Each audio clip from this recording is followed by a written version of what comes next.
Malaysia সফরের তৃতীয় দিন বাংলাদেশের অন্তর্বর্তীকালীন সরকারের প্রধান উপদেষ্টা অধ্যাপক মোহাম্মদ ইউনূসকে সম্মানসূচক ডক্টরেট ডিগ্রি দেয় মালয়েশিয়ার ন্যাশনাল ইউনিভার্সিটি কেবাংসান। সামাজিক ব্যবসা প্রসারের অবদানের স্বীকৃতি হিসেবে অধ্যাপক ইউনূসকে এই ডিগ্রি দেওয়া হয়। বুধবার কুয়ালালামপুরে বিশ্ববিদ্যালয় অডিটোরিয়ামে আয়োজিত এ অনুষ্ঠানে বিশ্ববিদ্যালয়ের চ্যান্সেলর অধ্যাপক ইউনূসের হাতে এ সনদ তুলে দেন।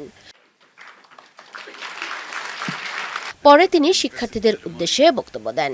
বলেন, ২৪-এর গণ-অভ্যুত্থানের পর তার সরকার নতুন বাংলাদেশ গড়ার লক্ষ্যে দেশে শান্তি ও স্থিতিশীলতা বজায় রাখতে কাজ করছে।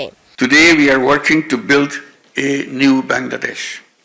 আজ আমরা নতুন বাংলাদেশ গড়তে কাজ করছি, যেখানে শাসন ব্যবস্থা হবে ন্যায়সঙ্গত, অর্থনীতি হবে সবার জন্য অন্তর্ভুক্তিমূলক, যেখানে সবার সমান সুযোগ পাওয়ার অধিকার থাকবে, গণতন্ত্র শক্তিশালী এবং জনগণের হাতে ক্ষমতা হস্তান্তর করতে আমরা প্রতিশ্রুতিবদ্ধ।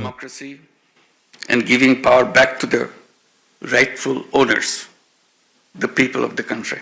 আগামীতে অবাধ ও সুষ্ঠু নির্বাচনের জন্য তার সরকার কঠোর পরিশ্রম করছে বলেও উল্লেখ করেন অধ্যাপক Yunus. We have a clear goal. সামনের দিকে এগিয়ে যাবার জন্য আমাদের সুনির্দিষ্ট লক্ষ্য আছে। আমরা শক্তিশালী এবং স্থিতিশীল বাংলাদেশ প্রতিষ্ঠা করতে চাই। এজন্য আমাদের অর্থনীতির পরিবর্তন দরকার।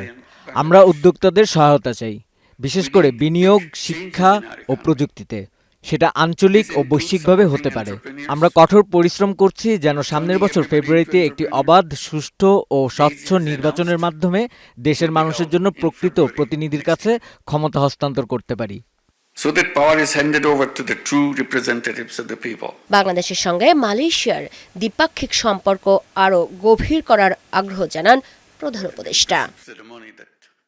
এর আগে মালয়েশিয়ার শিক্ষামন্ত্রী ওয়াইবি ফাদলিনা সিডেক কুয়ালালামপুরে এক হোটেলে প্রধান উপদেষ্টা অধ্যাপক মোহাম্মদ ইউনূসের সঙ্গে সাক্ষাৎ করেন। পরে সেখানেই অধ্যাপক ইউনূসের সঙ্গে দেখা করেন ফোরাম এশিয়ার চেয়ারপারসন জেরাল্ড জোসেফ। বিকেলে প্রধান উপদেষ্টার সঙ্গে তার হোটেলে দেখা করেন সানওয়ে গ্রুপের প্রতিষ্ঠাতা ও চেয়ারম্যান জেফ্রি চিয়া। মঙ্গলবার কুয়ালালামপুরে একটি হোটেলে দেশটির হালাল শিল্প বিষয়ক শীর্ষ কর্মকর্তাদের সঙ্গে বৈঠক করেন প্রধান উপদেষ্টা। এ সময় হালাল পণ্যের বাজারে প্রবেশ করতে একটি হালাল শিল্প পার্ক স্থাপনে মালয়েশিয়ার সহায়তা চায় বাংলাদেশ। মুক্তা মাহমুদ, বৈশাখী সংবাদ।